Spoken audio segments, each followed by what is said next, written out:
السلام علیکم ورحمۃ اللہ وبرکاتہ۔ آج کے لیسن کا ہم آغاز کرتے ہیں آیت نمبر 18 کے ساتھ۔ اعوذ باللہ من الشیطان الرجیم، بسم اللہ الرحمن الرحیم۔ الی السماء، اور طرف آسمان کی، کیف کیسا، رفعت بلند کیا گیا وہ، وَإِلَى الْجِبَالِ، اور طرف پہاڑوں کی، کیف کیسے، نصبت جما کر کھڑے کیے گئے۔ ترجمہ: اور آسمان کو کیسا اونچا کیا گیا ہے اور پہاڑوں کو کیسے قائم کیا گیا ہے۔ وَإِلَى السَّمَاءِ، اور آسمان کو، یعنی کیا کفار مکہ نے آسمان کی اس طور پر نہیں دیکھا جس کا وہ دن رات مشاہدہ کرتے ہیں کہ وہ ستونوں اور کسی بغیر سہارے کے اونچا کیا گیا ہے۔ وَإِلَى الْجِبَالِ كَيْفَ نُصِبَتْ، اور پہاڑوں کو کیسے قائم کیا گیا ہے، یعنی کیا کافروں نے ان پہاڑوں کو نہیں دیکھا جنہیں زمین میں نصب کر دیا گیا ہے، نہ وہ ہوا سے اڑتے ہیں اور نہ ہی زلزلے سے گرتے ہیں، بلکہ زمین کے لیے سہارا اور اس کے لیے میخوں کا قائم مقام ہے، نیز انسانوں کے لیے ہزار فائدوں پر مشتمل ہے، چنانچہ ان میں سے ہیرے نکلتے ہیں، معدنیات نکلتی ہیں، چشمے وغیرہ ہزار قسم کی چیزیں نکلتی ہیں۔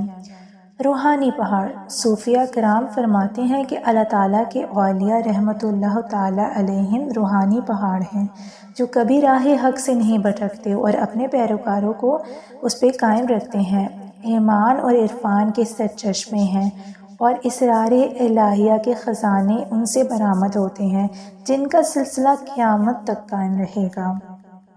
اگلی آیت دیکھتے ہیں۔ وَإِلَى الْأَرْضِ، اور طرف زمین کی، کیف کیسی، سُطِحَتْ صاف بچھائی گئی وہ۔ ترجمہ: اور زمین کو کیسے بچھائی گئی ہے۔ وَإِلَى الْأَرْضِ كَيْفَ سُطِحَتْ، اور زمین کو کیسے بچھائی گئی ہے، یعنی جس زمین پر کافر چلتے پھرتے ہیں، کیا اس کی طرف انہوں نے کبھی نہیں دیکھا کہ کیسے پانی پر بچھائی گئی ہے۔ اگر یہ انصاف کی نگاہ سے ان شاہکاروں کو دیکھتے تو اللہ تعالیٰ کی قدرت کا انکار کرنے کی طرف کبھی نہ جاتے۔ یاد رہے کہ اگر زمین کی ساخت اور اس کے فوائد اگر ہم لکھنے بیٹھیں تو اس پر ہزاروں کتابیں لکھ لیں گے، لیکن ان کے فوائد ختم نہیں ہوں گے۔ ایک زمین کے متعلق جدید علوم کی تعداد بھی سینکڑوں میں ہے، جیسے علم جغرافیہ، علم ارضیات اور کی مختلف شاخیں ہیں۔ بظاہر ساری زمین یکساں ہے، مگر اس میں بے حد وسیع ٹاپکس آپ کو مل جائیں گے۔ پاک و ہند کی سرزمین اور طرح کی ہے اور عرب کی سرزمین اور طرح کی ہے۔ کہیں سے سونا نکلتا ہے، کہیں سے تیل اور کہیں سے دیگر دھاتیں۔ ایسے ہی انسان بظاہر یکساں ہیں مگر در حقیقت بہت مختلف ہیں۔ کسی کا دل سے گندگی نکلتی ہے اور کسی کے دل سے معرفت الہی کے چشمے پھوٹتے ہیں۔ اگلی آیت دیکھتے ہیں ہم۔ فذکر، پس یاد دلائے جا، انما، سوائے اس کے نہیں کہ، انت، تو ہے، مذکر، یاد دلانے والا۔ ترجمہ: تم نصیحت کرو، تم تو نصیحت کرنے والے ہی ہو۔ فذکر، تو تم نصیحت کرو۔ اللہ تعالیٰ کی قدرت کے عجائبات بیان کرنے کے بعد فرمایا گیا ہے کہ اللہ تعالیٰ کی نعمتوں اور اس قدرت کے دلائل بیان فرما کر لوگوں کو سمجھاؤ اور نصیحت کرو۔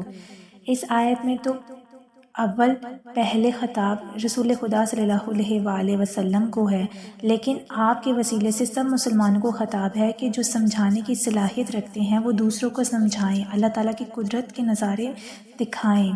جدید علوم کو حاصل کرنا نفع بخش ہے۔ اس سے یہ بھی معلوم ہوتا ہے کہ جدید علوم کو حاصل کرنا نہایت ہی نفع بخش ہے۔ مثلاً جدید علوم حاصل کرنا نہایت نفع بخش ہے، جیسے پہلے والی آیت میں ابھی بتایا گیا زمین کے بارے میں، تو صرف وہی 4 آیتیں دہرا کر سمجھایا جائے ایسا ضروری نہیں ہے، بلکہ آپ مزید نالج حاصل کریں، ڈیپ نالج حاصل کریں، تمام چیزوں کو ایکسپلور کریں اور پھر ان کو اس طریقے سے اپنے قرآن کے ساتھ ایکسپلین کریں، اور اس طرح سے آپ بہتر طریقے سے اللہ تعالیٰ کی قدرت الہی کو بیان کر سکتے ہیں۔ اس لیے کہا جاتا ہے کہ آپ نے دوسرا علم بھی حاصل کرنا ہے اور قرآن کا علم بھی حاصل کرنا ہے، تو ساری چیزوں کو ایکسپلور کرنا ہے۔ آپ نے تمام تر جو اللہ تعالیٰ نے چیزیں پیدا کی ہیں اس پہ غور و فکر کرنا ہے، تاکہ آپ دوسروں کو سمجھا سکیں اس کے بارے میں بہت اچھے سے، اللہ تعالیٰ کی قدرت کے بارے میں۔ آیت نمبر 22، لستا نہیں تو علیہم ان پر بمسیطر مسلط۔ ترجمہ، تو کچھ ان پر زبردستی کرنے والے نہیں ہو، تم کچھ ان پر زبردستی کرنے والے نہیں ہو، یعنی اے حبیب صلی اللہ علیہ وآلہ وسلم، آپ کی یہ ذمہ داری نہیں ہے کہ آپ انہیں مسلمان کر ہی چھوڑیں، بلکہ اللہ تعالیٰ کا پیغام احسن طریقے سے ان تک پہنچا دیں۔ آپ کا کام یہ ہے۔ اس کے بعد اگر سارے لوگ کافر رہیں تو آپ کا کچھ نہیں بگاڑ سکتا، جیسے کہ اگر سورج سے کوئی روشنی نہ لے یا بادل سے فیض نہ لے تو اس سے سورج یا بادل کا کچھ نقصان نہیں ہوتا۔ یہ آیت کا یہ مطلب ہے کہ آپ انہیں جبراً مسلمان نہ کریں، بلکہ اسلام کی تعلیمات پہنچا کر قبول کرنا یا نہ قبول کرنا ان کے اختیار پر چھوڑ دیں۔ اس سے یہ بات بھی ہوتی ہے کہ ہم کسی کو نصیحت کر رہے ہوتے ہیں اور ہم اس کے لیے بہت دل برداشتہ ہو جاتے ہیں کہ وہ ہماری بات نہیں سن رہا، اور اس میں یہ بھی بتایا گیا ہے کہ اللہ تعالیٰ نے کہا ہے آپ کا کام صرف نصیحت کرنا ہے۔ اگر وہ آپ کی بات سے فائدہ حاصل نہیں کرے اور آپ کی بات نہیں سن رہے تو یہ آپ کا ذمہ نہیں ہے، آپ کو اس سے کوئی نقصان نہیں ہوگا۔ آپ کا جو کام ہے آپ وہ کریں، نصیحت کریں۔ آگے اگر کوئی سن رہا یا نہیں سن رہا، اس کا جو عمل ہے آخرت میں اس کو اللہ تعالیٰ کے جواب دہ ہونا پڑے گا، لیکن آپ کا کام کیا ہے؟ نصیحت کرنا، جو آپ نے اپنا کام کرتے رہنا ہے۔ آیت نمبر 23، اللہ مگر ہاں من جس نے تولا منہ موڑا وکفر اور کفر کیا، فیعذبہ پس عذاب دے گا اسے اللہ العذاب عذاب الاکبر بڑا، انا تحقیق علینا ہماری طرف ایابہم لوٹنا ہے ان کا، ثم پھر انا تحقیق علینا ہمارے ذمے ہے حسابہم حساب ان کا۔ ترجمہ، ہاں جس نے منہ پھیرا اور کفر کیا تو اسے اللہ بہت بڑا عذاب دے گا، بے شک ہماری ہی طرف ان کا لوٹنا ہے، پھر بے شک ہم پر ہی ان کا حساب لینا ہے۔ الا من تولا وکفر، ہاں جس نے منہ پھیرا اور کفر کیا۔ اس آیت اور اس کے بعد والی 3 آیات کا خلاصہ یہ ہے کہ اے حبیب صلی اللہ علیہ وآلہ وسلم، انہیں مسلمان کر کے چھوڑنا یا مجبور کر کے مسلمان بنانا آپ کی ذمہ داری نہیں، بلکہ پیغام پہنچانا آپ کی ذمہ داری تھی۔ تو آپ کے سمجھانے اور نصیحت فرمانے کے بعد جو ایمان لانے سے منہ پھیرے اور کفر کرے تو اللہ تعالیٰ اسے آخرت میں بڑا عذاب دے گا، اسے جہنم میں داخل کرے گا، کیونکہ مرنے کے بعد انہیں ہماری طرف ہی لوٹ کر آنا ہے اور حشر کے میدان میں ان کا حساب لیا جائے گا۔ یاد رہے کہ کفار کے لیے بہت سے عذاب ہیں، جیسے نزاع کے وقت، قبر میں، محشر میں، جہنم میں۔ ان میں سب سے بڑا عذاب دوزخ کا ہے، باقی اس کے مقابلے میں چھوٹے ہیں، کیونکہ دوزخ کا عذاب دائمی ہے، اس میں سخت رسوائی بھی ہے، اس میں ہر طرح کا عذاب ہے، کھانے کا، پینے کا، رہنے سہنے کا، زہریلے جانور ہیں، سب کا عذاب ہوگا۔ ان وجوہات سے اسے بڑا عذاب کہا گیا ہے جو کہ کبھی نہ ختم ہوگا۔ یہاں پہ ہماری سورہ کا اختتام ہوا۔